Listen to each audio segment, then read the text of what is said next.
வணக்கங்க. என் பேர் அமலா. நான் வந்து செங்கல்பட்டு மாவட்டம் எல்லையம்மன் கோவில் தாண்டி விளம்பூருன்ற கிராமத்துலேருந்து வரேன். எனக்கு 2 பொம்பளை பிள்ளைங்க இருக்காங்க. நான் அதுக்கு முன்னாடி சொந்த ஆட்டோ வச்சுருந்தேன். இப்போ லாக்டவுனில் எல்லாம் போயிடுச்சு. அதுக்கப்புறம் நான் வாடகை எடுத்து தான் ஒரு 3 வருஷமாக ஆட்டோ ஓட்டின்னு இருக்கேன். அதில் வந்து போன வாட்டி ஆளுநர் ஐயா கிட்ட வந்து அவார்டு தரேன்னு சொல்லியிருந்தாங்க. அப்போ என்னை கூப்பிட்டாங்க. நான் வந்தேன். அப்போது ஐயா கிட்ட நான் ரிக்வெஸ்ட் வச்சேன், இந்த மாதிரி எனக்கு வாடகை வண்டி ஓட்டுறேன், எனக்கு சொந்த வண்டி இருந்தாக்கா கொஞ்சம் நல்லாயிருக்கும் அப்படின்னு சொல்லிட்டு போயிட்டேன். நான் சொல்லி ஒரு 3 மாதம் ஆயிடுச்சு. நான் அதை சொன்னதோடு சரி. அதுக்கப்புறம் அதை நான் ஃபாலோலாம் பண்ணலை. அதுக்கப்புறம் எனக்கு ராஜ்பவன்லேருந்து கால் வந்தது, இந்த மாதிரி உங்களுக்கு ஆட்டோ இது பண்ணியிருக்காங்க, நீங்கள் வாங்க அப்படின்னு சொல்லி கூப்பிட்டாங்க. சரின்னு சொல்லிட்டு வந்து பார்த்தா அந்த மாதிரி ஆட்டோ உங்களுக்கு ஓகே ஆகிடுச்சு அப்படின்னு சொன்னாங்க. நான் அதை நினச்சி கூட பார்க்கல இந்த மாதிரி கிடைக்கும்னு சொல்லிட்டு. ஒரு நாளைக்கு எவ்வளோ மணி நேரம் ஆட்டோ ஓட்டுவீங்க?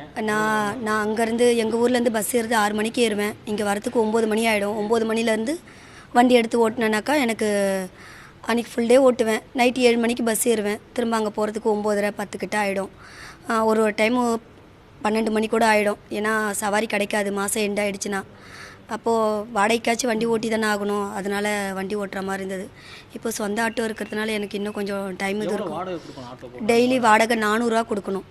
இப்போ எனக்கு அந்த 400 கொஞ்சம் இதுவாக இருக்கும், சேவிங்ஸாக இருக்கும். என் பிள்ளைங்க படிப்புக்காக நான் எடுத்து வைப்பேன். ஒரு நாளைக்கு 8 மணி நேரத்துலேருந்து 10 மணி நேரம் வரைக்கும் ஆட்டோ ஓட்டுவீங்க. அதில் எவ்வளோ வருமானம் கிடைக்கும்? அதில் ஆட்டோ வாடகை கொடுத்தது போக உங்களுக்கு உணவு தேவைகள்லாம் இருக்குது, அதெல்லாம் போக ஒரு நாளைக்கு உங்களால் எவ்வளோ ஏர்ன் பண்ண முடிஞ்சது? அது ஃபேமிலிக்கு போதுமானதாக இருந்தது அதுக்கு முன்னாடி? ஏர்ன் பண்ணுறதுனா சேவ் பண்ணுறதுலாம் ஒன்றும் என்னால் பண்ண முடியாது. ஏன்னா எனக்கு கரெக்டாக இருக்கும். கடன் இருக்கிறதுனால கடன் கொடுக்க, சாப்பாட்டுக்கு. ஏன்னா பசங்க அங்கே ஸ்கூல் போகிறாங்க, அவங்களுக்கு அங்கே வண்டி சார்ஜி அந்த மாதிரி அதெல்லாம் நான் செய்கிற மாதிரி இருக்கும்.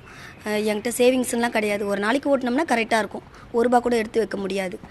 இப்போது சொந்த ஆட்டோன்றதுனால ஓரளவுக்கு நம்மளால் எதனா பைசா எடுத்து வைக்க முடியும். ஏன் ஆட்டோ ஓட்டணும்னு தேர்ந்தெடுத்தீங்க? எதனால் ஆட்டோ இவ்வளோ பழக்கணும், ஆட்டோ ஓட்டணும்?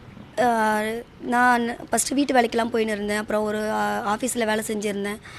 என்னடா இப்படியே போயின்னு இருக்குது லைஃபு, ₹1 கூட நம்மளால் சேவ் பண்ண முடியல, எங்கேயும் போக முடியாது, வர முடியாது, பொம்பளை பிள்ளைங்கள பார்த்துக்க ஆள் கிடையாது.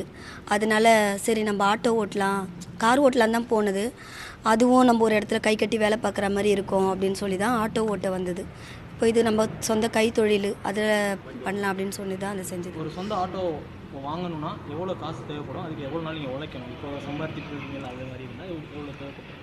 எனக்கு தெரிஞ்சிருந்தா குறைஞ்சது எனக்கு இந்த ஜென்மமே பத்திருக்காது. ஏன்னா அந்தளவுக்கு தான். ஏன்னா இது ஆட்டோவோட ரேட்டு வந்து 3,35,000. நான் இப்போ அந்த ஆட்டோவுக்கு அவ்வளோ கொடுத்து என்னால் வாங்கலாம் முடியாது. அது எட்டா கனி தான் அது எனக்கு. அது எனக்கு சொந்த ஆட்டோ வாங்குன்ற அந்த ஐடியாவே கிடையாது. நான் ரிக்வெஸ்ட்டு தான் பண்ணேன் ஐயா கிட்ட. அது எனக்கு கிடைக்கும்னு நான் நினச்சி கூட பார்க்கல. அது கடவுள் கொடுத்த கிஃப்ட்டு தான் எனக்கு. ஆளுநர் ஐயா இல்லைனா எனக்கு இது கிடச்சிருக்காது. அவருக்கு தான் ரொம்ப ரொம்ப தேங்க்ஸ் பண்ணணும். ரொம்ப நன்றி.